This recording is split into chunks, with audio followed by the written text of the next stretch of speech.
Hey guys, Eric here, Nomadic, Fanatic. Getting ready to leave, but the solar panels worked great last night. Well, actually all day yesterday. I didn't have to use the generator at all.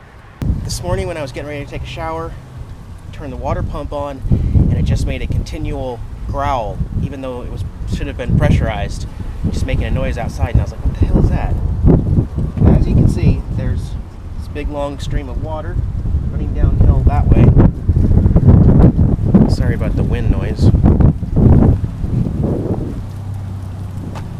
And over here, there's water all over this area right here.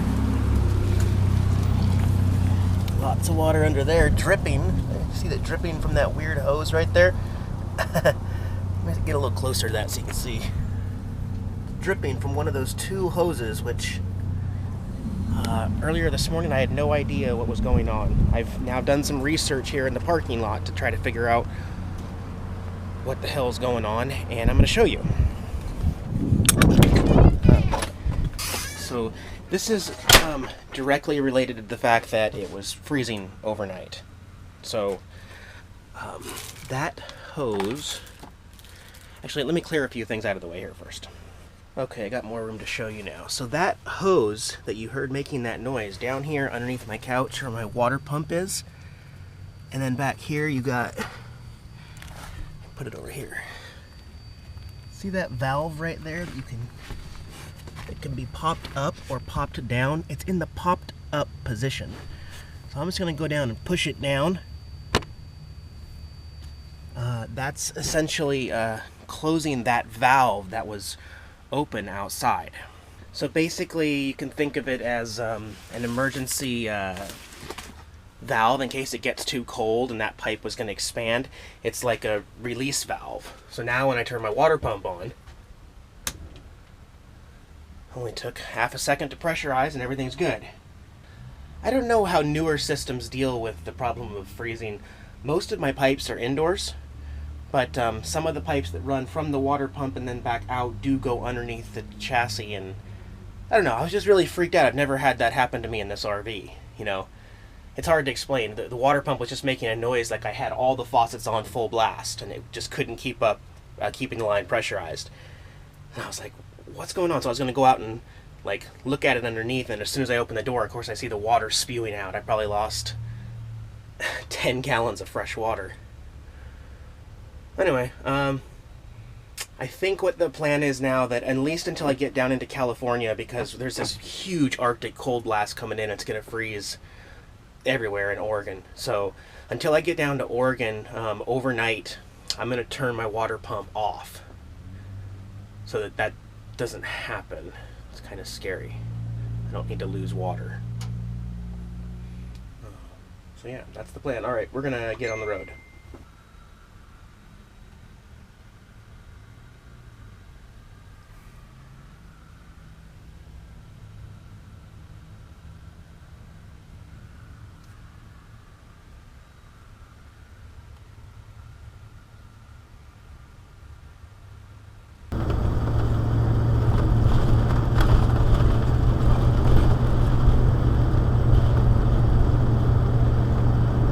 It's really pretty.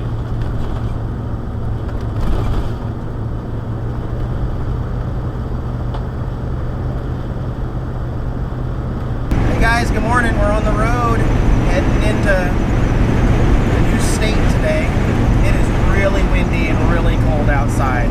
Like, the motorhome is just all over the road. It takes two hands to keep it straight. And even then, a gust of wind just drags me out of my seat. But, so what's the plan for today? When I get into Portland about 4 o'clock, I have a setup to a boondock because of that site I was talking about a couple days ago. So, he's in the city limits of Portland and said he has power hookups, water, Wi-Fi, gave me the password for the Wi-Fi. He said just pull in and bring the cord over and you're good to go. So, that's not till 4 and it's still 10 a.m. I'm going to get in there to Portland in about an hour here.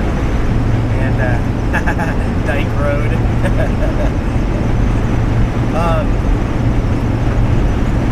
So I was thinking maybe maybe I'll go to the Portland Zoo. Maybe I'll go check that out for a few hours. Might be kind of fun.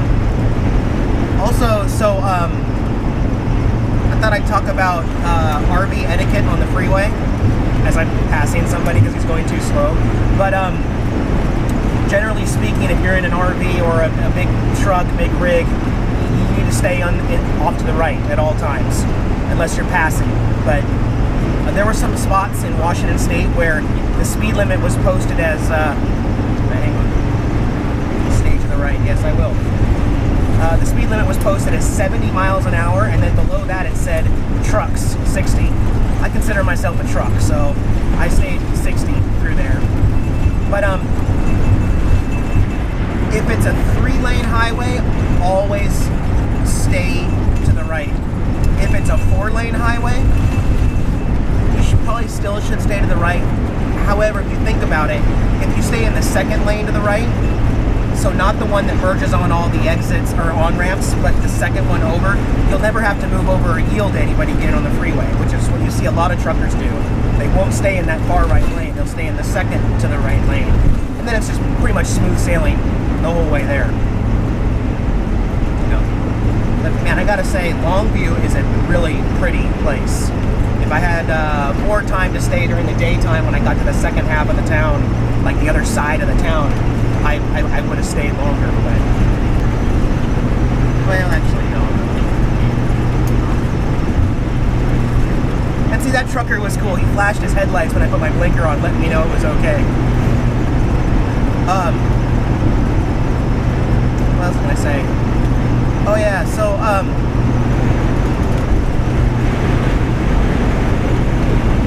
whoa, windy. Plus the truck was going by. Man, this thing's a freaking sail.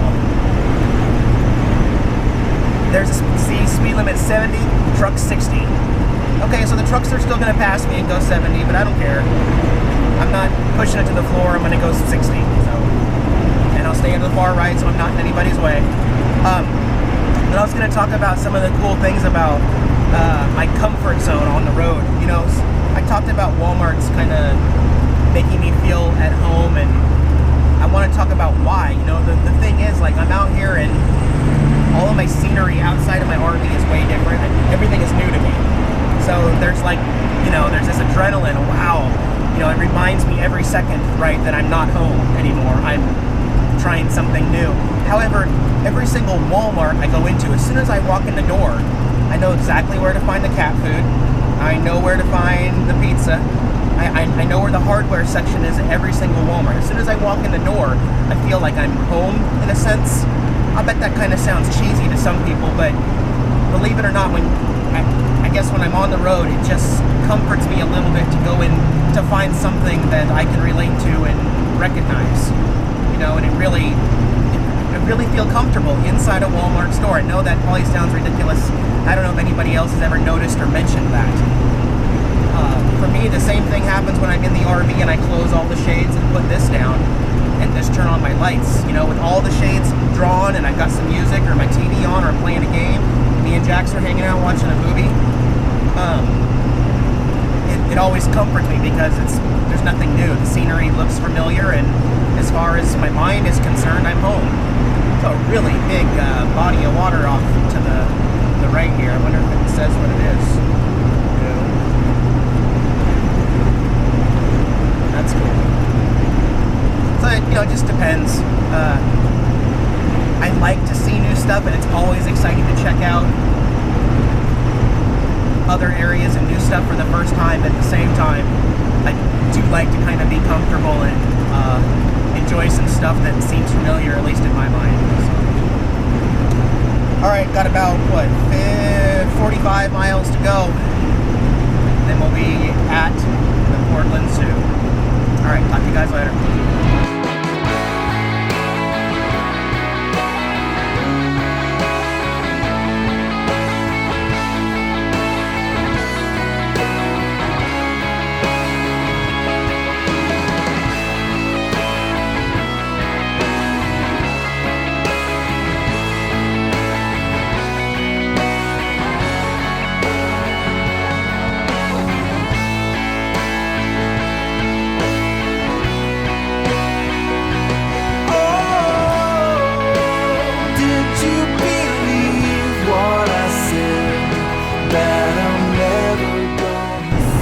Boy, I was white knuckling it there for a long time with the wind. I don't know how you truckers and people in big Class A's do this all the time. It's almost terrifying. And it's not just the random wind that goes across. When the semi-trucks pass you, it changes the wind so that it actually hits the side of their rig and then goes this way instead. So like you've been pulling this way because the wind's blowing, all of a sudden a truck comes up off to your left and it switches and you're like, whoa! Yeah. As far as my lifestyle and the change that I'm going through, yes, this is a big trip. This is a huge trip. Big relocating trip, but it's really not that much different than, you know, the lifestyle I always lived. You know, I get off, I find somewhere to park and live for the night and do my normal routine. The only thing that's really different is the fact that I'm sitting in the driver's seat driving 60 miles every single day instead of 2 or 3 miles. And of course, putting money into the gas tank to pay for the gas to get to where I'm going. So, I mean, technically speaking, there's not a whole lot different, so I'm not really out of my comfort zone. At least mentally, I don't feel like I'm out of my comfort zone. Physically, it's different. No biggie. We're getting really close to the Oregon-Washington border here, so exit 4. I think when we get to exit 0, that's got to be where it changes states.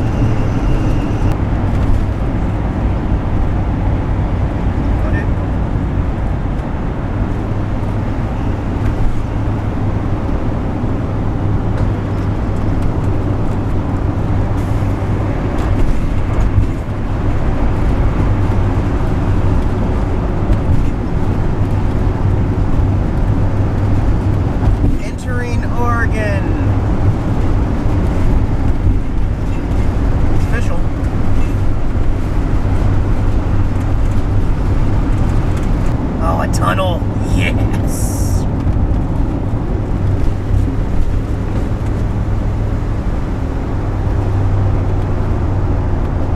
Aren't tunnels cool? Oh man!